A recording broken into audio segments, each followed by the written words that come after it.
Boycott Netflix, কেন net দুনিয়ায় trending এমন দাবি? এর পেছনে রয়েছে আমির খানের ছেলে জুনাইদ খানের মুক্তি পেতে চলা ছবি। মহারাজ নামের ওই ছবির নামেও ট্রেন্ডিং বয়কটের দাবি।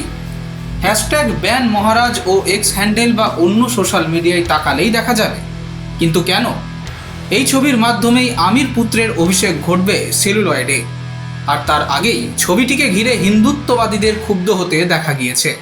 জানা গিয়েছে 1862 সালের মহারাজের মানহানি মামলা নিয়ে তৈরি হয়েছে ছবিটি।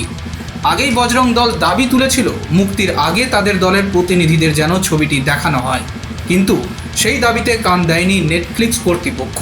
আর তারপর থেকেই চড়া হয়েছে প্রতিবাদের সুর, উঠেছে ছবি বয়কটের দাবি। Bureau report, express news.